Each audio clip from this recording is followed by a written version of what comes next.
ഇതെപ്പോഴാണ് നമ്മൾ ജയിക്കണത്? ഇപ്പോഴൊരു മൂർഖപ്പാമ്പ് വന്നെന്ന് പറഞ്ഞില്ലേ, മൂർഖൻ പാമ്പ് വന്ന് വീട്ടിൽ കയറിയെന്ന് പറഞ്ഞില്ലേ. അപ്പോൾ ആ ചേച്ചി എന്നാ പറഞ്ഞത്?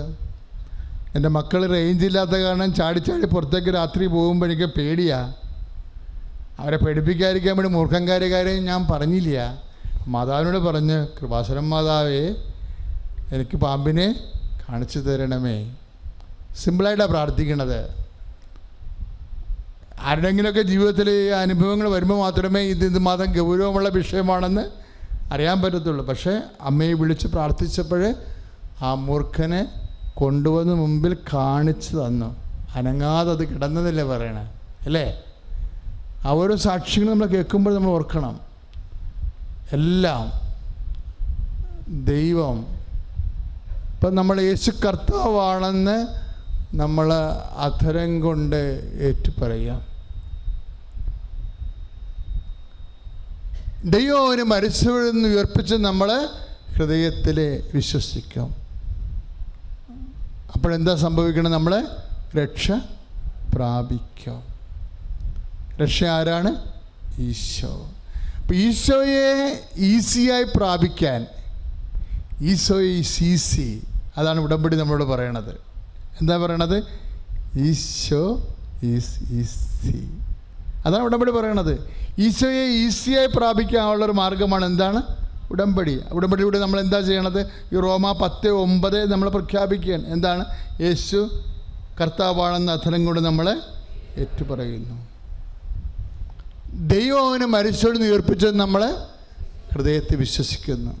അപ്പോഴും നമ്മൾ രക്ഷ പ്രാപിക്കുന്നു, ഈശോനെ പ്രാപിക്കുകയാണ്. ഈശോനെ പ്രാപിക്കുമ്പോൾ എല്ലാ മണ്ഡലങ്ങളിലുമാണ് നമ്മൾ ഈശോനെ പ്രാപിക്കുന്നത്. ഇപ്പോൾ ഡോക്ടർ ആലിസ് ജോണിൻ്റെ സാക്ഷ്യം എന്താ? അവളുടെ ജീവിതത്തിൽ വർഷങ്ങളായി, ഏതാണ്ട് 4 നൂറ്റാണ്ടോളവുമായി സഹോദരനുമായിട്ട് രമ്യതപ്പെടാൻ പറ്റാത്ത രീതിയിലുള്ള സങ്കടകരമായ ആന്തരിക സംഘർഷങ്ങളാണ്. അതുമൂലം ഉണ്ടാകാവുന്ന, സഹോദരനോട് ഭിന്നിച്ചിരിക്കുമ്പോൾ ഉണ്ടാകുന്ന ആധ്യാത്മികമായിട്ടുള്ള പലതരത്തിലുള്ള പരീക്ഷണാവസ്ഥകളുണ്ട്. പ്രാർത്ഥനയെ തന്നെ അത് ബാധിക്കും. പക്ഷേ പരിശുദ്ധ അമ്മ ആ വിഷയത്തിൽ ഇടപെട്ട് കഴിയുമ്പോൾ ആകസ്മികമായിട്ടല്ലേ, പെട്ടെന്നല്ലേ വലിയ മാറ്റങ്ങൾ കുടുംബ ബന്ധങ്ങളിലുണ്ടാവണത്. ദൈവരാജ്യം ഉണ്ടാകുകയാണ് ഉടനെ. ബസലിയ എന്ന് പറയല്ലേ, ഞങ്ങൾ പണ്ട് പഠിച്ചതാ. ഗ്രീക്കാണെന്നേ ഉള്ളൂ, അന്നും അറിയാൻ പാടില്ല ഗ്രീക്ക്, ഇന്നും അറിയാൻ പാടില്ല. പക്ഷെ പഠിച്ചതൊന്നും മറന്നിട്ടില്ല. എന്താണ്? ദൈവരാജ്യം നിങ്ങളിൽ തന്നെയാണെന്ന്, അല്ലേ? നമ്മൾ തന്നെയായ ദൈവരാജ്യത്തെ അമ്മ ഉണർത്തിക്കൊണ്ടുവരും. സഹോദര സ്നേഹത്തിലേക്ക് നമ്മളെ വളർത്തിക്കൊണ്ടുവരും. അങ്ങനെ ദൈവരാജ്യം കുടുംബത്തിലെ സ്നേഹത്തിൻ്റെയും അനുരഞ്ജനത്തിൻ്റെയും നീതിയുടെയും ദൈവരാജ്യം, നീതിയും സമാധാനവും പരിശുദ്ധാത്മാവിലുള്ള സന്തോഷവും. റോമാ 14:7 വായിക്കുമ്പോൾ ദൈവരാജ്യം എന്താണ്? നീതിയും സമാധാനവും പരിശുദ്ധാത്മാവിലുള്ള സന്തോഷവും. അതാണ് ഉടമ്പടി ഡോക്ടർ ആലിസ് ജോണിന് കൊടുത്തത്. ദൈവരാജ്യത്തിലാണ് അവരെ. കർത്താവായ ദൈവമേ, ഉടമ്പടി നിബന്ധനകൾ അനുസരിച്ചുകൊണ്ട് ജീവിച്ച് ദൈവരാജ്യത്തിലാകാൻ യേശു കർത്താവാണെന്ന് അധരം കൊണ്ട് ഏറ്റുപറയുമ്പോൾ ദൈവം അവന് മരിച്ചവരിൽ ഉയർപ്പിച്ചെന്ന് ഹൃദയത്തിൽ വിശ്വസിക്കുവാൻ ഞങ്ങളെ സഹായിക്കണമേ. ഹൃദയത്തിൻ്റെ തികവിൽ നിന്നാണ് അധരങ്ങൾ സംസാരിക്കേണ്ടത്, അല്ലേ? മത്തായി 12:20 ഈശോ പറയും, ഹൃദയത്തിൻ്റെ തികവിൽ നിന്ന് അധരങ്ങൾ ഹൃദയത്തിൻ്റെ തികവെന്ന് പറഞ്ഞത് ആരാ? ഈശോയാണ്. ഈശോ എന്താണ്? ഈശോ ദൈവം അവന് മരിച്ചവരിൽ നിന്ന് ഉയർപ്പിച്ചെന്ന് റോമാ 10:9 അനുസരിച്ച് കൊണ്ട് ഹൃദയത്തിൽ വിശ്വസിക്കുന്ന ഹൃദയത്തിൻ്റെ തികവാണ്. ആ തികവിൽ നിന്നാണ് എന്ത് സംഭവിക്കേണ്ടത്? അധരങ്ങൾ സംസാരിക്കേണ്ടത്. എന്ന് വെച്ച് കഴിഞ്ഞാൽ പ്രാർത്ഥിക്കേണ്ടത്. നമ്മുടെ പ്രാർത്ഥന എങ്ങനെ വരേണ്ടതാണ്? യേശു കർത്താവാണെന്ന് അധരം കൊണ്ട് ഏറ്റുപറഞ്ഞ് ദൈവം അവന് മരിച്ചെന്ന് ഉയർപ്പിച്ചെന്ന് വിശ്വസിക്കുന്ന ഹൃദയത്തിൽ നിന്നാണ്, അതിന് തികവിൽ നിന്നാണ് നിന്റെ അധരങ്ങളിൽ നിന്ന് പ്രാർത്ഥന ഉയരേണ്ടത്. അതാണ് പ്രാർത്ഥനാപരം. ആ പ്രാർത്ഥനാപരത്താൽ എന്നെ അഭിഷേകം ചെയ്യാൻ വേണ്ടി കരങ്ങൾ ഉയർത്തിക്കൊണ്ട് സ്തുതിക്കട്ടെ. കർത്താവായ ദൈവമേ, അനുഗ്രഹങ്ങൾ ചൊരിയുന്നവനെ, അടയാളങ്ങൾ പ്രവർത്തിക്കുന്നവനെ, അങ്ങേ ഞങ്ങൾ സ്തുതിച്ച് പ്രാർത്ഥിക്കുന്ന കർത്താവേ, ഹൃദയത്തിൻ്റെ അധരങ്ങളിൽ ദൈവാത്മാവിൻ്റെ ശക്തി അഭിഷേകമായി അധരം കൊണ്ട് യേശുക്രിസ്തു ഏറ്റുപറയാൻ, ഹൃദയത്തിൽ അവൻ മരിച്ച പുതിയ ദൈവമാണെന്ന് വിശ്വസിക്കാൻ, ഉടമ്പടിയിൽ കർത്താവേ ഞങ്ങൾ സമർപ്പിച്ച നിയോഗങ്ങൾ, ഇപ്പോൾ പ്രാർത്ഥിക്കുന്ന നിയോഗങ്ങൾ അങ്ങേറ്റെടുക്കണമേ. യേശു ദൈവമാണെന്നും ഞാൻ വിശ്വസിക്കുന്നു, ഞാൻ പ്രഖ്യാപിക്കുന്നു. എല്ലാവരും യേശു കർത്താവാണെന്നും യേശു ദൈവമാണെന്നും ഞാൻ വിശ്വസിക്കുന്നു, ഞാൻ പ്രഖ്യാപിക്കുന്നു. കരങ്ങൾ നീട്ടി രക്ഷകാ രക്ഷകാ കർത്താവേ നാഥനേ, അധിക വിശ്വാസത്തോടെ രക്ഷകാ കർത്താവേ നാഥനേ, യേശു കർത്താവാണ്. കരങ്ങൾ അടിച്ചുകൊണ്ട് യേശു ദൈവമാണെന്ന് ഞാൻ വിശ്വസിക്കുന്നു, ഞാൻ പ്രഖ്യാപിക്കുന്നു. യേശു കർത്താവാണെന്ന് യേശു ദൈവമാണെന്ന് ഞാൻ വിശ്വസിക്കുന്നു, ഞാൻ കൈകൾ ഉയർത്തി ശ്രദ്ധിക്കട്ടെ. രക്ഷകാ രക്ഷകാ കർത്താവേ നാഥനേ, എല്ലാവരും യേശുവേ രക്ഷകാ രക്ഷകാ കർത്താവേ നാഥനേ. Praise the Lord. Praise the Lord. Jeremiah 12:2 അവരുടെ നാവിൽ എപ്പോഴും അവിടുന്നുണ്ട് എന്ന് പറഞ്ഞേ. അവരുടെ നാവിൽ എപ്പോഴും അവിടുന്നുണ്ട്. ഹൃദയത്തിലാകട്ടെ അങ്ങേക്ക് സ്ഥാനമില്ല. ഹൃദയത്തിലാകട്ടെ അങ്ങേക്ക് സ്ഥാനം. പ്രാർത്ഥിക്കുമ്പോഴെന്താ? ഹൃദയത്തിൽ അങ്ങേക്ക് സ്ഥാനം ഉണ്ടാകണം. ജെറമ്യ 12:2 അധരത്തിൽ അവർക്ക് സ്വസ്ത്രമുണ്ട്, അങ്ങേക്ക് സ്ഥാനമുണ്ട്, പക്ഷേ ഹൃദയത്തിൽ സ്ഥാനമില്ല.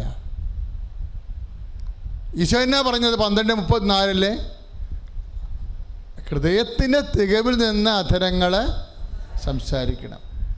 ഉടമ്പടി നിബന്ധനകളാണ് ഹൃദയത്തിൽ കർത്താവിന് സ്ഥാനമുണ്ടാക്കുന്നത്.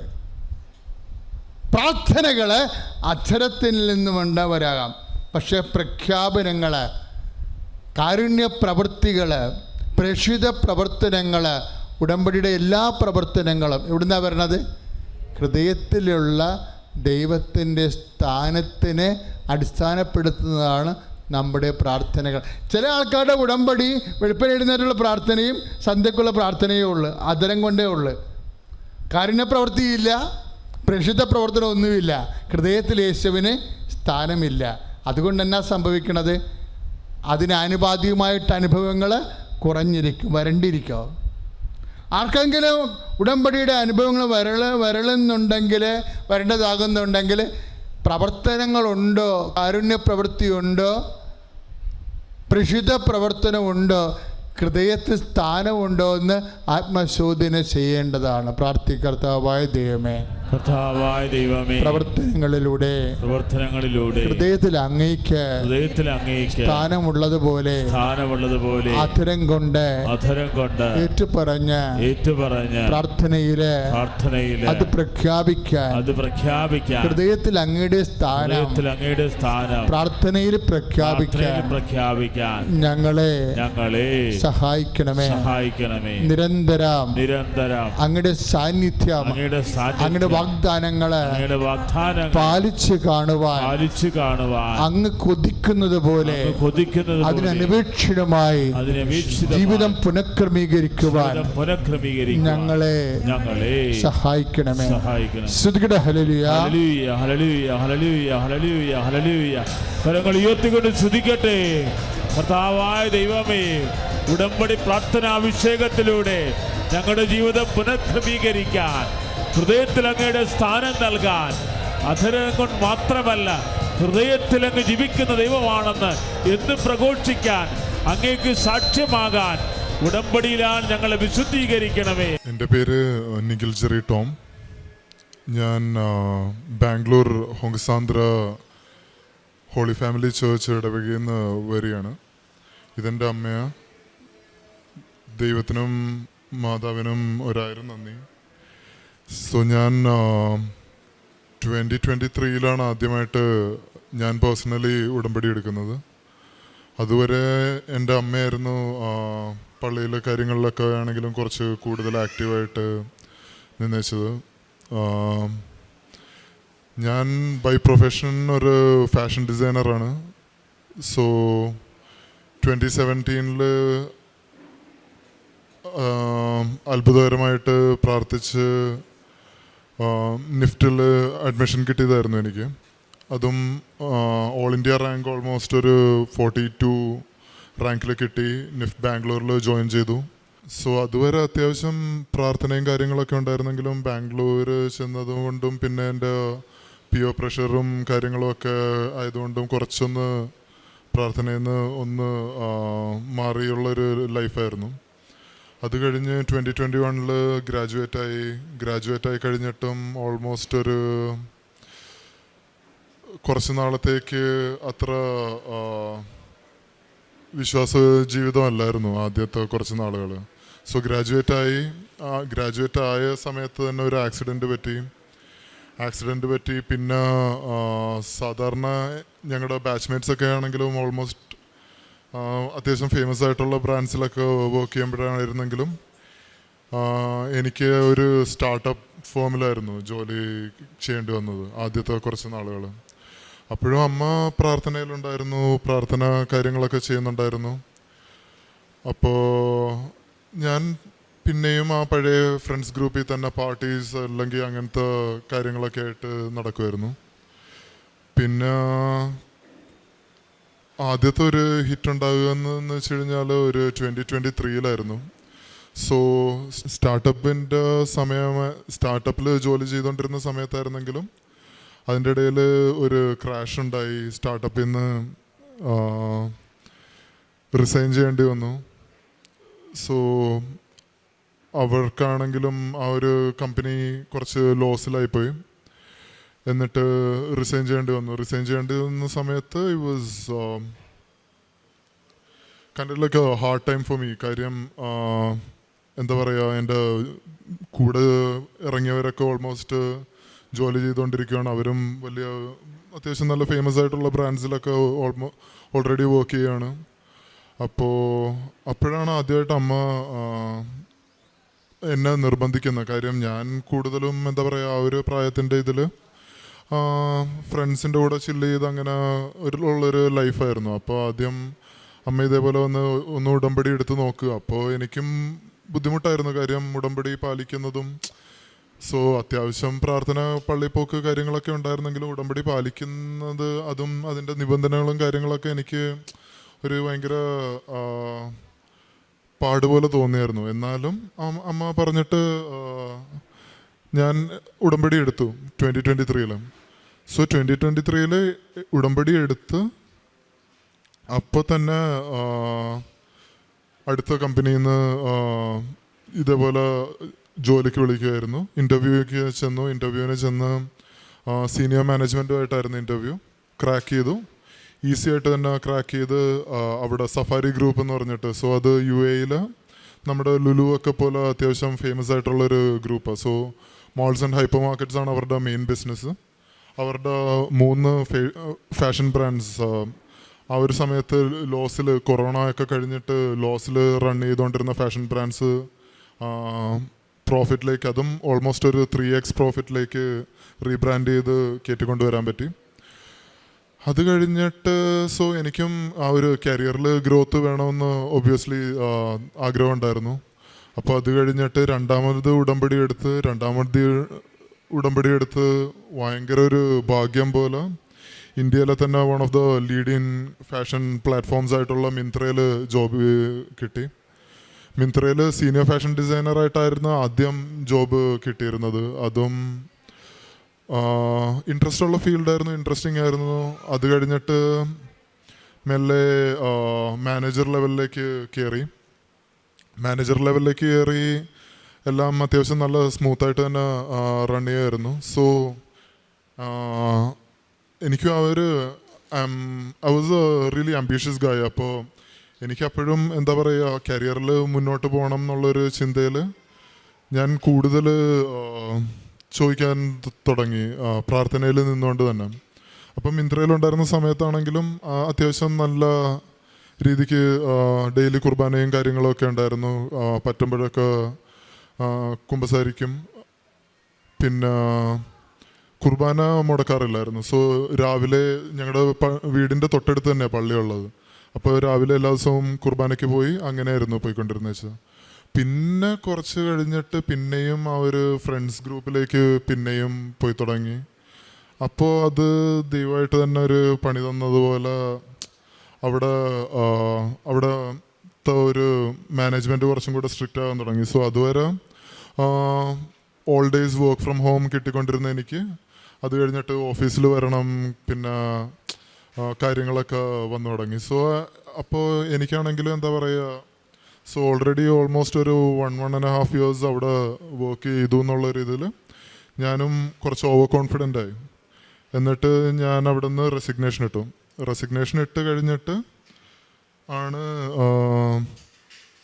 കുറച്ച് ഹാർഡ് ടൈംസ് പോലെ ജോബ് ഹണ്ട് ചെയ്യുമായിരുന്നു. അപ്പോൾ പിന്നെയും കൃപാസനത്തിൽ വന്ന് പ്രാർത്ഥിച്ചു. പിന്നെയും ഉടമ്പടി എടുത്തു. ഇവിടെ കേരളത്തിൽ തന്നെ one of the biggest groups ആയിട്ടുള്ള ലുലു ഗ്രൂപ്പിൽ വർക്കിന് കയറി. അതും ലുലുവിൻ്റെ റിയോ എന്ന് പറഞ്ഞ ബ്രാൻഡിൽ. അവർ മാക്സ് ഒക്കെ പോലെ അബുദാബി മിഡിൽ ഈസ്റ്റ് GCC കൺട്രീസിൽ അത്യാവശ്യം ഹിറ്റായിട്ടുള്ളൊരു ഫേമായിരുന്നു. അപ്പോൾ അതിൻ്റെ ഇന്ത്യൻ എക്സ്പാൻഷൻ ടീമിൽ കയറി പറ്റാൻ പറ്റി. അതും നല്ല ഒരു കാര്യമായിരുന്നു. പക്ഷേ ഇവിടെ വന്നപ്പോൾ work days 6 days a week, അതും ഫാമിലി ബാംഗ്ലൂർ, ഞാനിവിടെ. അപ്പോൾ കാര്യങ്ങൾ അത്ര സ്മൂത്തായിട്ടായിരുന്നില്ല റൺ ചെയ്തുകൊണ്ടിരുന്നത്. പക്ഷേ വേറെ മേഖലയിൽ ഭയങ്കര വിചാരിക്കാത്ത ഒരു അനുഗ്രഹം തന്നെയായിരുന്നു കിട്ടിക്കൊണ്ടിരുന്നത് വെച്ചത്. അപ്പോൾ പക്ഷേ എന്നാലും ആ ഒരു വർക്ക് സാറ്റിസ്ഫാക്ഷൻ എന്ന് പറഞ്ഞൊരു സംഭവം എനിക്ക് തീരെ ഇല്ലായിരുന്നു. അപ്പോഴും എൻ്റെ കൂടെ വർക്ക് ചെയ്തിരുന്ന ആൾക്കാർ, അല്ലെങ്കിൽ എൻ്റെ കൂടെ പഠിച്ചിരുന്ന ബാച്ച്മേറ്റ്സിനേലും ഒരു 1 step ahead അതുണ്ടായിരുന്നു. ഞാനെപ്പോഴും അമ്മയുടെ അടുത്ത് പറയുമായിരുന്നു, എന്ന് വെച്ച് കഴിഞ്ഞാൽ ഇഫ് ഇറ്റ്സ് റാറ്റ് റേസ്, അല്ലെങ്കിൽ ലൈക്ക് കോർപ്പറേറ്റിൽ പറയുന്ന പോലെ if it's race kind of a thing, ബാക്കിയുള്ളവർ ആദ്യം മുന്നേ പോയിക്കൊണ്ടിരുന്ന വെച്ചെങ്കിലും ഇപ്പോൾ ദൈവം സഹായിച്ച് like even though for initial few years ഒരു ടഫ് ടൈം ആയിരുന്നെങ്കിലും ഒരു ഷോർട്ട് കട്ടിൽ കൂടെ മുന്നേ എത്തിക്കുന്ന പോലെ ആയിരുന്നു എൻ്റെ ലൈഫിലുണ്ടായിരുന്നത്. അത് കഴിഞ്ഞ് ലുലുവിൽ വന്നപ്പോൾ അതൊരു പോസ് പോലെ ആയിരുന്നു. ഹാർഡ് ടൈംസ്, അങ്ങനെ 6 days a week work pattern ഒക്കെ. കാര്യം ഇത്രയും നാൾ വർക്ക് ഫ്രം ഹോമിൽ അത്യാവശ്യം കംഫർട്ട് സോണിൽ നിന്ന് വെച്ചാൽ എനിക്ക് 6 days a week ഒരു കുറച്ച് ഹാർഡ് ടൈം ആയിരുന്നു. എന്നിട്ട് ഞാൻ പിന്നെയും വർക്കിന് നോക്കി. ഇതുവരെ എനിക്കൊരു അഹങ്കാരം പോലെ ഉണ്ടായിരുന്നത്, ടു ബി ഫ്രാങ്ക്. ഞാൻ ഇതുവരെ അപ്ലൈ ചെയ്തിരുന്ന കമ്പനിയിൽ നിന്നൊന്നും റിജക്ഷൻസ് ഇതുവരെ എനിക്ക് കിട്ടിയിട്ടുണ്ടായില്ല. അപ്പോൾ ആ ഒരു ധൈര്യത്തിൽ ഞാൻ എന്താ പറയുക, അപ്ലൈ ചെയ്തു തുടങ്ങി. അമ്മ നല്ല പ്രാർത്ഥന ഉണ്ടായിരുന്നെങ്കിലും ആ ഒരു സമയത്ത് എനിക്ക് ഇവിടെ വന്നു കഴിഞ്ഞിട്ട് പള്ളിയിൽ പോകാനൊന്നും പറ്റുന്നുണ്ടായില്ല. അപ്ലൈ ചെയ്തു തുടങ്ങി. ആദ്യമായിട്ട് അപ്ലൈ ചെയ്യുന്ന എല്ലാ സ്ഥലത്തും ഫൈനൽ റൗണ്ട് വരെ എത്തും, റിജക്റ്റ് ആവും. ഓൾമോസ്റ്റ് ഒരു 5-6 കമ്പനീസെങ്കിലും ഫൈനൽ റൗണ്ട് വരെ എത്തും, എന്നിട്ട് അറ്റ്ലീസ്റ്റ് ഹോൾഡ് ആവും, അല്ലെങ്കിൽ അങ്ങനത്തെ ഒരു അവസ്ഥയിലായിരുന്നു. ഐ വാസ് ലൈക്ക് ഇതെന്ത് പറ്റി, ഇത് കാര്യം ഇതുവരെ ഓൾമോസ്റ്റ് എല്ലാ കമ്പനീസിലാണെങ്കിലും ലാസ്റ്റ് ഞാനായിട്ട് ഷോർട്ട് ലിസ്റ്റ് ചെയ്യുന്ന ഒരു അവസ്ഥ അല്ലാണ്ട്, എന്ന് വെച്ചാൽ ഞാനായിട്ട് ചൂസ് ചെയ്യുന്നതല്ലാണ്ട് ഇതുവരെ ഇങ്ങോട്ട് റിജക്ഷൻസ് വന്നിട്ടുണ്ടായില്ല. കാര്യം അത്യാവശ്യം വർക്കിലും കാര്യങ്ങളിലും ഒക്കെ നല്ലതായിരുന്നു എന്നുള്ളൊരു അഹങ്കാരം എനിക്കും ഉണ്ടായിരുന്നു. എന്നിട്ട് so back to back rejections വന്ന് ഞാനും ഓൾമോസ്റ്റ് ശരിക്കും ഫ്ലിപ്പായി പോയി. കാര്യം ഇതുവരെ അങ്ങനെ ഉണ്ടായിട്ടില്ല. എന്നിട്ട് ലാസ്റ്റ് റിസോർട്ട് എന്നുള്ള രീതിക്ക് പിന്നെയും കൃപാസനത്തിൽ വന്നു, വീണ്ടും ഉടമ്പടി എടുത്ത് 3 മാസം കഴിഞ്ഞു. 3 മാസം കഴിഞ്ഞിട്ടും അങ്ങനെ പ്രത്യേകിച്ച് പ്രകടമായിട്ടുള്ള ചേഞ്ച് ഒന്നും ഉണ്ടായില്ല. അപ്പോൾ ഞാൻ ശരിക്കും ഡെസ്പായി പോയി. കാര്യം ഇതുവരെ ഉണ്ടായിരുന്ന ആ ഒരു സപ്പോർട്ട് എന്ന് പറയുന്നത്, ദൈവത്തിൻ്റെ ഒരു സപ്പോർട്ട് ഇപ്പോൾ കിട്ടുന്നില്ല. ഞാനും ശരിക്കും ഡൗട്ട് ചെയ്തു തുടങ്ങി. എന്നിട്ട് ഐ വാസ് ലൈക്ക് മൊത്തത്തിൽ ഹോപ്പ്ലെസ് ആയിരുന്നു. അപ്പോൾ അതിൻ്റെ ഇടയിൽ ഒരു നല്ലൊരു ഓഫർ എന്ന് വെച്ച് കഴിഞ്ഞാൽ ബാംഗ്ലൂരിൽ തന്നെ, അല്ലെങ്കിൽ ഇന്ത്യയിലെ തന്നെ one of the major men's wear brand, നല്ല എമേർജിങ് ആയിട്ടുള്ള ബ്രാൻഡ് ആയിട്ടുള്ള, സോ അവിടെ നിന്ന് എനിക്കൊരു ഓഫർ വന്നായിരുന്നു. അപ്പോൾ ലാസ്റ്റ് റൗണ്ട് വരെ എത്തി ആസ് യൂഷ്വൽ. അതും കുറേ നാൾ വെയിറ്റ് ചെയ്ത്, എന്നിട്ട് അവർ തന്ന റിപ്ലൈ എന്ന് വെച്ച് കഴിഞ്ഞാൽ പൊസിഷൻ ഹോൾഡ് ചെയ്ത് വെച്ചിരിക്കുമെന്ന്. അതിൽ എൻ്റെ ഉള്ള എല്ലാ ഹോപ്സും പോയി. ഞാൻ ലാസ്റ്റ് ഒരു പിന്നെയും ഒരു സ്റ്റാർട്ടപ്പ് കമ്പനിയിൽ നിന്ന് കോൾ വന്നു, സ്റ്റാർട്ടപ്പിൽ വർക്ക് ചെയ്യാം എന്നുള്ളൊരു ഇതിലായിരുന്നു. അപ്പോൾ ഞാനത് എഗ്രി ചെയ്തിരുന്ന സമയത്താണ് വീണ്ടും ഉടമ്പടി റാലി വന്നത്. അപ്പോൾ റാലിയിൽ അമ്മ എന്നെ പോകാൻ വേണ്ടി വിളിക്കുന്നുണ്ടെങ്കിലും ഐ വാസ് ലൈക്ക് ഇല്ല, ഞാൻ ഓൾറെഡി ഉടമ്പടി എടുത്തതാണ്, so I don't think there is A point. കാര്യം ചെയ്യേണ്ടതൊക്കെ ചെയ്തു, ഉടമ്പടിയിലെ നിബന്ധനകളൊക്കെ പാലിച്ചു, വേറെ കാര്യങ്ങൾ തെറ്റായിട്ടൊന്നും ചെയ്തൊന്നുമില്ല, എല്ലാം സ്റ്റോപ്പ് ചെയ്തു. എന്നിട്ടും എനിക്കങ്ങനെ ഒരു റിസൾട്ട് എന്ന് പറയുന്ന ഒരു ഇത് വന്നില്ല. So I don't think I M up for this എന്നുള്ളൊരു ഫേസിലായിരുന്നു ഞാൻ. അപ്പോൾ അമ്മ വാസ് ലൈക്ക് ഇല്ല, എന്തായാലും ഉടമ്പടി റാലിയിൽ നീ ഒന്ന് പങ്കെടുത്ത് നോക്ക്, അത്ഭുതം ഉണ്ടാവും എന്ന് പറഞ്ഞിട്ട് അത് ലൈക്ക് ഓക്കെ ഫൈൻ എന്നുള്ള ഇതിൽ ഞാൻ റാലിക്ക് പങ്കെടുത്തു. സോ കഴിഞ്ഞ തവണ റാലി കംപ്ലീറ്റ് ചെയ്യാൻ പറ്റിയില്ല. ഇത്തവണ മനഃപൂർവ്വം തന്നെ ഞാൻ പോയി കംപ്ലീറ്റ് ചെയ്തു. ഐ വാസ് ലൈക്ക് ഞാൻ ചെയ്യേണ്ടത് ചെയ്യാം, എന്താ അവസ്ഥയെന്ന് നോക്കട്ടെ എന്നുള്ള രീതിയിൽ ഞാൻ കംപ്ലീറ്റ് ചെയ്തു. സോ സാറ്റർഡേ ആയിരുന്നു റാലി. മൺഡേ ഓഫീസിലെത്തി. ഓഫീസിൽ ചെന്നപ്പോൾ ഒരു സ്റ്റാർട്ടപ്പിൻ്റെ ഇതിൽ ഓൾമോസ്റ്റ് ഒരു ലാസ്റ്റ് റൗണ്ട് പോലെ ഉണ്ടായിരുന്നു. അത് കംപ്ലീറ്റ് ചെയ്ത് കൊടുത്തു. They were like we are ready to roll out the offer letter കാര്യങ്ങൾ. I was like okay fine, because അത് എക്സ്പെക്റ്റഡ് ആയിരുന്നു. അപ്പോൾ ഓക്കെ അറ്റ്ലീസ്റ്റ് ഒരു ജോബ് ഷിഫ്റ്റ് കിട്ടിയല്ലോ, തിരിച്ച് ബാംഗ്ലൂർ പോകാൻ പറ്റിയല്ലോ എന്നുള്ളൊരു ഇതിലായിരുന്നു. അപ്പോഴാണ് അവർ വിളിച്ചിട്ട് പറയുന്നത്, ലാസ്റ്റ് മിനിറ്റാണ് അവർ പറയുന്നത് ബാംഗ്ലൂരിലെ ആ ഒരു സ്റ്റാർട്ടപ്പ് ആണെങ്കിലും 6 days a week വർക്കിംഗ് ആണെന്ന്. ഐ വാസ് ലൈക്ക്, അപ്പോൾ ഞാൻ പിന്നെയും ഡൗൺ ആയി.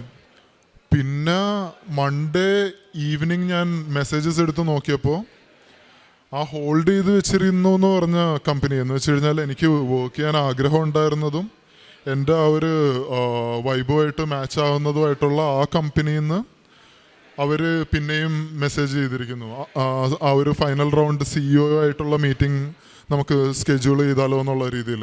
ഐ വാസ് ലൈക്ക് ഓക്കെ, നമുക്ക് നാളെ തന്നെ സ്കെഡ്യൂൾ ചെയ്യാം, കാര്യങ്ങൾ നമുക്ക് മൂവ് ഫോർവേഡ് ചെയ്യാമെന്ന് ഞാനും ഓക്കെ പറഞ്ഞു. എന്നിട്ട് സോ ഇത് സംഭവിക്കുന്നത് സാറ്റർഡേ റാലി കഴിഞ്ഞു, സൺഡേ കഴിഞ്ഞു, മൺഡേ ആണ് ഈ കോൾ വരുന്നത്. I was super happy, super excited. എന്നിട്ട് CEO ആയിട്ടുള്ള റൗണ്ട് കഴിഞ്ഞു. CEO ആയിട്ടുള്ള റൗണ്ട് ട്യൂസ്ഡേ ആയിരുന്നു. ട്യൂസ്ഡേ അമ്മ പറഞ്ഞായിരുന്നു ഇതേപോലെ മാതാവിൻ്റെ ദിവസം മോനെ, ധ്യാനം നടക്കുന്ന ദിവസമല്ലേ, എന്തെങ്കിലും അത്ഭുതം നടക്കുമെന്ന് പറഞ്ഞു. ഐ വാസ് ലൈക്ക് ഓക്കെ, നമുക്ക് നോക്കാം എന്നുള്ള രീതിയിൽ ഞാനും നിന്നു. എന്നിട്ട് ട്യൂസ്ഡേ CEO മീറ്റിംഗ് കഴിഞ്ഞപ്പോൾ ഒരു പോസിറ്റീവ് റെസ്പോൺസ് ആയിരുന്നു അവരുടെ ഭാഗത്തുനിന്ന് ഉണ്ടായിരുന്നത്. എന്നിട്ട് വെനസ്ഡേ അവരുടെ HR വിളിച്ചു. അവിടുത്തെ HR വിളിച്ചപ്പോഴും ആദ്യം ഒരു കൺഫ്യൂസ്ഡ് സിറ്റുവേഷനിലായിരുന്നു. കാര്യം അവർ പറഞ്ഞത് അവർക്ക് ബഡ്ജറ്റ് കൺസ്ട്രെയിൻസ് ഉണ്ട്. സോ ഞാൻ ഉദ്ദേശിക്കുന്ന ഒരു പേ സ്കെയിൽ അവർക്ക് ആദ്യമേ റോൾ ഔട്ട് ചെയ്യാൻ പറ്റില്ല. ആദ്യത്തെ ഒരു 6 months കഴിഞ്ഞിട്ടേ റോൾ ഔട്ട് ചെയ്യാൻ പറ്റത്തുള്ളൂ. അപ്പോൾ പിന്നെയും എന്താ പറയുക, ഒരു കുറച്ച് ഡൗൺ ആയിപ്പോയി. അപ്പോൾ ഞാൻ അമ്മേനെ വിളിച്ച് പറഞ്ഞു. അമ്മ പറഞ്ഞു ഉടമ്പടി ഉൾപ്പിട്ടിട്ട് ജസ്റ്റ് ഒന്ന് അവരുടെ അടുത്ത് നെഗോഷിയേറ്റ് ചെയ്ത് നോക്ക്. കാര്യം അതിന് മുന്നേ ഞാൻ നെഗോഷിയേറ്റ് ചെയ്യാൻ ട്രൈ ചെയ്തു, ബട്ട് അവർ മാറുന്നുണ്ടായില്ല. പിന്നെ ഞാൻ ഉടമ്പടി ഉപ്പെടുത്ത് ജസ്റ്റ് കുറച്ച് നാക്കിൽ വെച്ചു. എന്നിട്ട് വിശ്വാസ പ്രമാണം ചൊല്ലിയിട്ട് ഞാൻ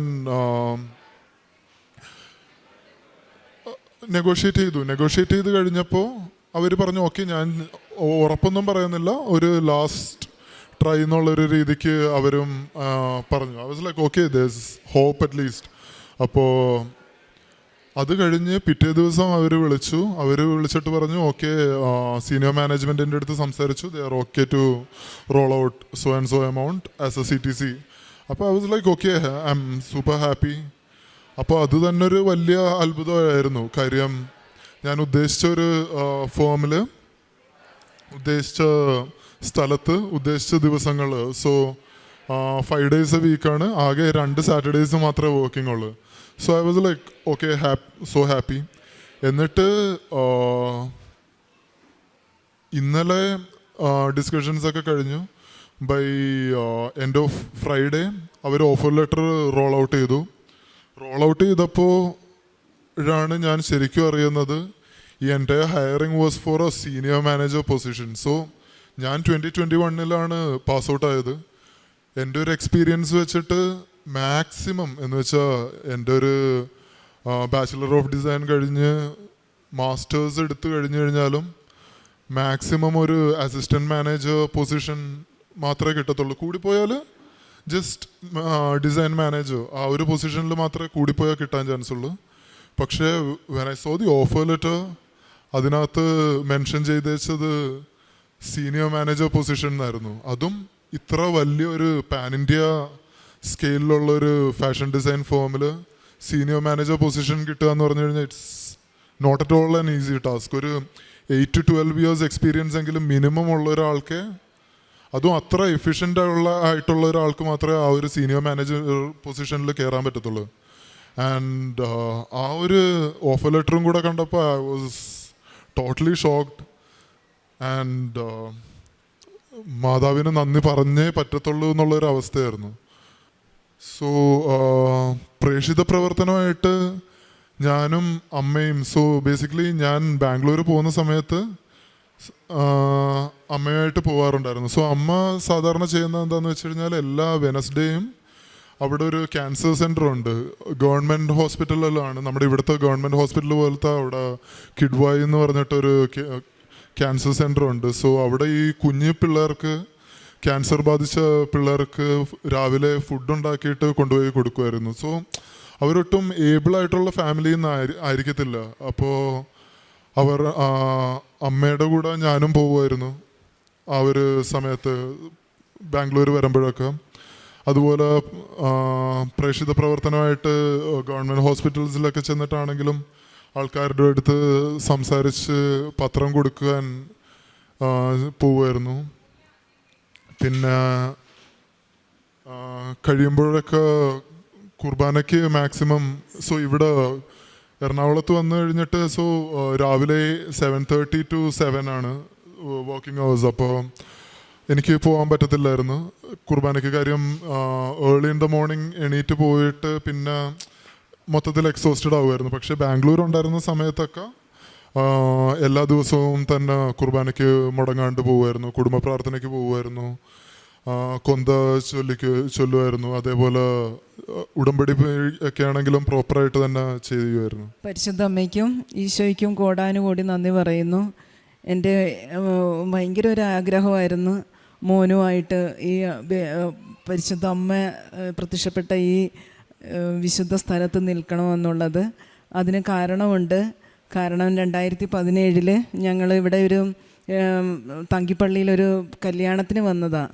അപ്പോഴത്തേക്കായിരുന്നു മോന് നിഫ്റ്റിലെ അഡ്മിഷൻ്റെ ടൈമായിരുന്നു.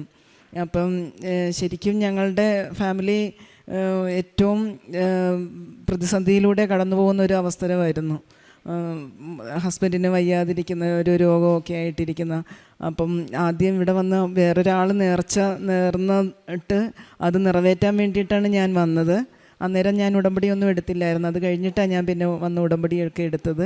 ആ സമയത്ത് മോൻ നിഫ്റ്റിൽ കയറുന്നതിന് മുമ്പ് ഞാൻ മാതാവിൻ്റെ അടുത്ത് വന്ന് ജസ്റ്റ് പ്രാർത്ഥിച്ചപ്പോഴത്തേക്ക് ആദ്യം പറഞ്ഞത് അതാ, മാതാവെ തടസ്സമൊന്നും ഇല്ലാതെ ഈ കോഴ്സ് പൂർത്തിയാക്കാൻ അമ്മ എന്നെ ഒന്ന് സഹായിക്കണം എന്ന് പറഞ്ഞ്. പക്ഷേ അതുപോലെ തന്നെ പരിശുദ്ധ അമ്മ 4 വർഷവും ഫുൾ സ്കോളർഷിപ്പോടെ മോന് അവിടെ നിന്ന് പാസ് ഔട്ടാകാനായിട്ടും നല്ല രീതിയിൽ മോനെ ഉയർത്തുകയും ചെയ്തു. അതിന് പരിശുദ്ധ അമ്മയ്ക്ക് ഈശോയ്ക്ക് കോടാനുകൂടി നന്ദി പറയുന്നു. പിന്നെ ഉടമ്പടി എടുത്തതിൽ ആണെങ്കിൽ ഒരുപാട് പരിശുദ്ധ അമ്മയുടെ ഈശോയുടെയും പ്രസൻസ് എന്ന് വെച്ചാൽ ആ നിമിഷം മുതൽ നീ പോകുന്നിടത്തെല്ലാം നിൻ്റെ ദൈവമായ കർത്താവ് നിൻ്റെ കൂടെ ഉണ്ടായിരിക്കുമെന്ന് പറഞ്ഞതുപോലെ ആ ഒരു പ്രസൻസ് എപ്പോഴും എവിടെ പോയാലും ഫീൽ ചെയ്യുന്നുണ്ട്.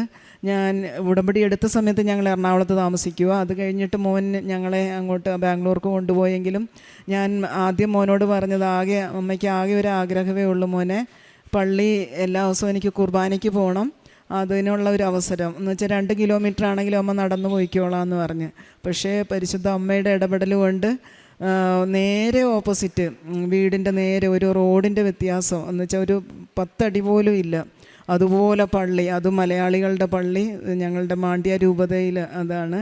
പക്ഷേ അവിടെ ഏറ്റവും വലിയ അനുഗ്രഹം എന്ന് പറഞ്ഞാൽ ദിവ്യ ബലിപീഠത്തിൽ എനിക്ക് ബലിപീഠം ഒരുക്കാനും സിസ്റ്റർമാരുടെ ഒപ്പം എനിക്ക് ഈശോയുടെ ബലിപീഠം ഒരുക്കാനും പൂവയ്ക്കാനും ഒക്കെയുള്ളൊരു അനുഗ്രഹവും നല്ല കൂട്ടുകാരെയൊക്കെ എനിക്ക് തന്ന്. ഞാനിവിടെ നിന്ന് നാട്ടിൽ നിന്ന് പോകുമ്പോൾ എനിക്ക് ഭയങ്കര വിഷമമായിരുന്നു.